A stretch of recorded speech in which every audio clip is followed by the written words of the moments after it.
Even the most brilliant minds can drift into confusion without a moral and spiritual foundation, mistaking invention for truth.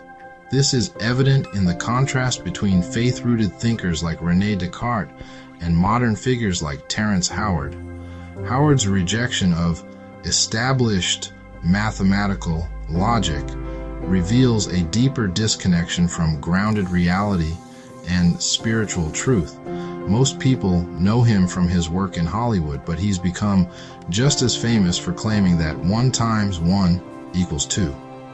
At first, it sounds like a mistake, but it actually reveals something much deeper, a pattern of thinking that shows what happens when someone becomes untethered from both logical structure and spiritual foundation.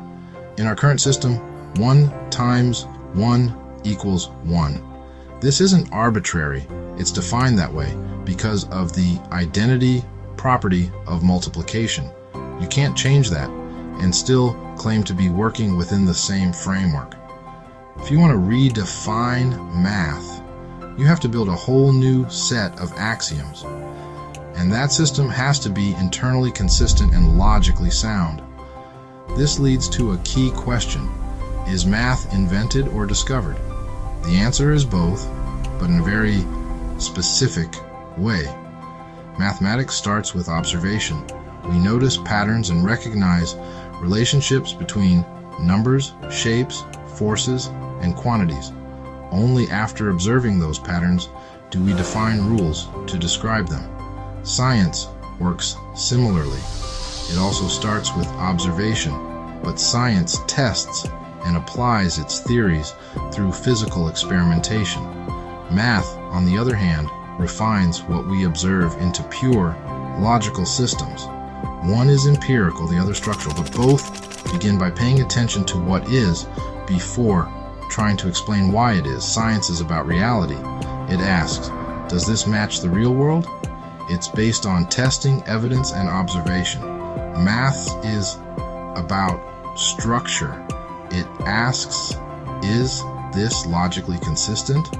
It's based on reasoning, not testing, so you can create new math as long as it follows the rules, but you can't create new science unless the world confirms it. Principles are not just helpful ideas. Principles are fundamental precepts from which truths are derived. In other words, principles sit at the base of reality. They're the foundation underneath everything else. You can't derive truth from preference or guesswork. You have to start from something solid. This is where Howard's framework collapses. His idea doesn't come from observation. It's a declaration without a foundation, and while it may sound creative, it doesn't lead anywhere stable. That's not just a problem with numbers, it's a problem with thinking. And many people fall into that same trap. You see it all the time. People take something that seems true on the surface, like 5 times 5 is 25, and build a worldview forward from it. But they never go backward. They never inductively examine why that truth exists or what it's built on. They accept the outcome but never explore the origin, so their beliefs look solid, but underneath there's no structure, no spiritual grounding. Terrence Howard is doing the same thing, only he's trying to change the root rather than follow it back. He wants to redefine the base 1 times 1, but hasn't offered a system that supports the change. That's like removing the foundation stone of a building and expecting the structure to remain upright. The result isn't clarity, it's collapse. And here's the thing about abstract ideas. They're personal. Abstract frameworks are like toothbrushes. Everyone wants one, but no one wants to use someone else's. This is especially true with math. Math is abstract. It's something each person has to internalize. You don't just memorize it. You have to meditate on it, work with it, reflect on how the pieces fit together. And once you grasp the abstract model, it becomes personal. That's why new interpretations of math, like Howard's, rarely gain traction unless they're universally understandable and logically grounded.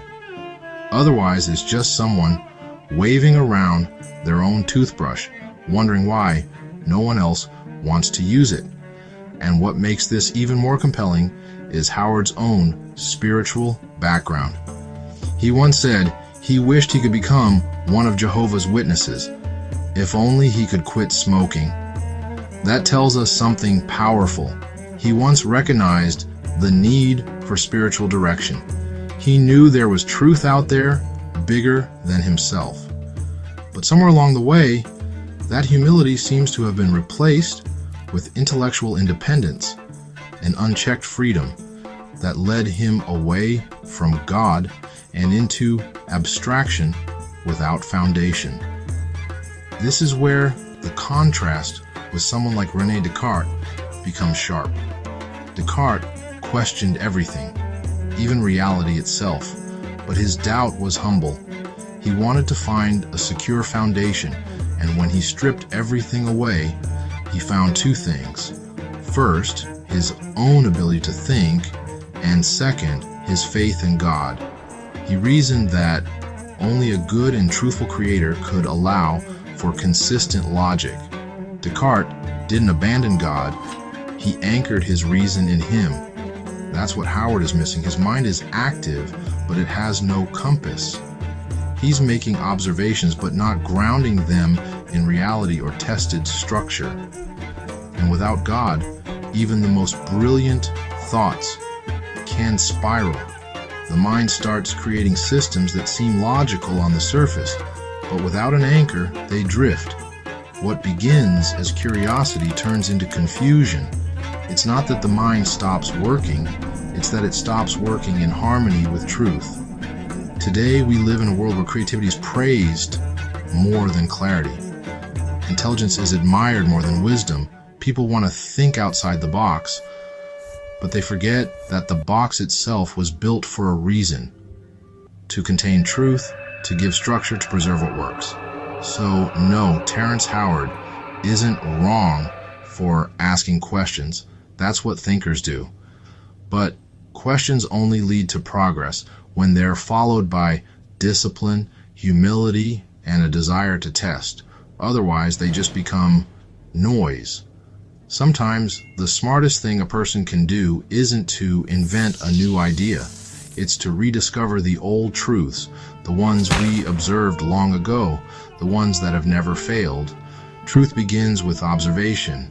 Observation leads to structure. Structure reveals principles. And the most enduring principles, when understood, lead us right back to God.